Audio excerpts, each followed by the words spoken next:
প্রথম মানি নাই, পরে মানছি। ওর মার কাছে আমি আমার মেয়েকে ভিক্ষা চাইছি যে আলবি আমার মেয়ে যখন জাহাঙ্গীরনগর বিশ্ববিদ্যালয়ে চান্স পেলো তখন আলবি প্রাইভেট ইউনিভার্সিটিতে পড়তেছি। তো আমি বললাম যে আমার আলবির কাছে আমি মেয়েকে বিয়ে দিব না। আর মাকে বলছি যে মা, ভাবি, আপা, আপনি আমার মেয়েকে ভিক্ষা দেন, আমার মেয়েকে ভিক্ষা দেন, আমি আপনার ছেলের কাছে বিয়ে দিব না। আলবির মা মানে নাই। আলবির মা আলবি সহ একটা যোগসূত্র করে আমার মেয়েকে তারা নিয়ে চলে গেছে। মেয়ে তারা বিয়ে করেছে। মেয়ে তখন আমার নিচ্ছে ইন্টারনেট ফার্স্ট ইয়ার করে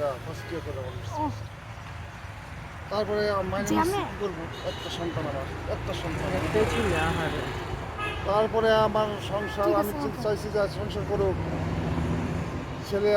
আমি বুঝতে পারতেছি যে খারাপ হবে, মিডিয়ার মানুষ খারাপ ভালো হয় না, অসভ্য অসভ্য অসভ্য। আমি আর কি বলবো ভাই। তবে একটা কথা ঠিক, আমি এর বিচার চাই, আমি এর সুষ্ঠু বিচার চাই। আলবি কেন আরেকটা মেয়ে নিয়ে, আমার মেয়ের সামনে স্ট্যাটাস দিছে নেপাল থেকে, সে নেপাল থেকে আমার মেয়ে দেখাইছে। আমার মেয়ে এমনি সে নিজেকে অপরাধী মনে করছে আমাদের কাছে। আলবির নিয়ে অনেক গর্ব ছিল।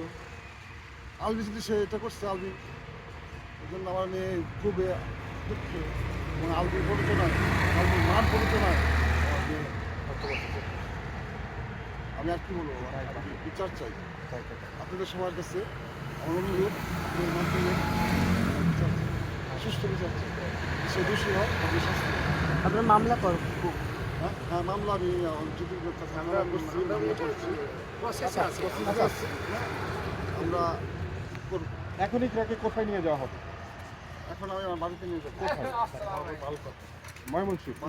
ওখানেই কি দাফন? কখন নিয়ে যাবো? ইকরার সন্তান কি দেখছে তাকে?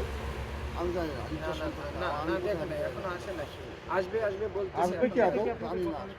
আর এখানে রিপোর্টটা কি পেলেন, মানে সুইসাইড?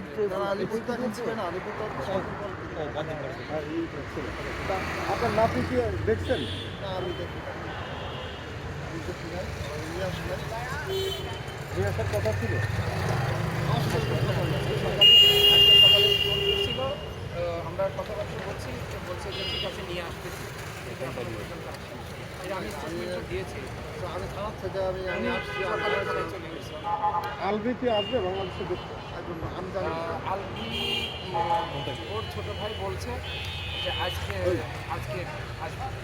ওর ছোট ভাই বলছিল, কালকে বলছিল যে টিকিট ব্যবস্থা করতেছে, আজকে আসবে। এটা আমরা জানি যে আজকে আসবে। ছোট ভাই স্টেটমেন্ট। উনি কি আসার পর দাফন হবে নাকি তারা? না, এখন তো আমরা নিয়ে যাবো, আমরা জানি না, কারণ ওরা কেউ এই আসতেছে মানে ছেলেকে নিয়ে আসার কথা, তাও এখন আসে নাই, তো আমরা এখন বলতে পারছি না। তবে এই যে মানে ধর এই মিডিয়া কিন্তু বড় একটা বদনামটি এমনি আছে, বদনামটা আরও হবে যদি এর সুষ্ঠু বিচার না হয়। এটুকুই বলা শেষ আমাদের মনে হয়। আপনারা থ্যাংক ইউ, আপনারা কষ্ট করে আমাদের জন্য দোয়া করেন, আমরা যেন সুষ্ঠু বিচার পাই। শুধু আমরা না, এই বিচারের মাধ্যমে যেন একটা দৃষ্টান্তমূলক কিছু ঘটে, যেটা সবার জন্য লেসন হয়ে যায়। এই মিডিয়া জগৎ দরকার আছে। তার মা দায়ী, তার মা অনেক সময় দায়ী। তার মা একটা নর্মাল মহিলা। তার মার কাছে আমি আমার মেয়েকে ভিক্ষা চাইছি যে আমার মেয়েকে আপনি ভিক্ষা দেন, আমার মেয়ে ভিক্ষা দেন। আমার একটা মেয়ে, আমার বড় অনেক আশা, মেয়েটা ব্রিলিয়ান্ট ছিল। এই পাল্লায় পড়ে আমার মেয়েটা লেখাপড়া করতে মাস্টার্স ভর্তি হচ্ছে, পাস করছে, অনার্স এবং নিজের কোনো ক্যারিয়ারও করে নাই করেন। এই যে একমাত্র এর জন্য, সংসারের জন্য।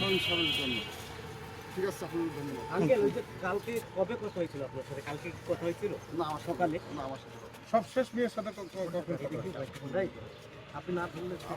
আমার সাথে কথা বলবো, আমার সাথে কথা নেই। 3-4 দিন, 5-6 দিন আগে আমার সাথে 5-6 দিন।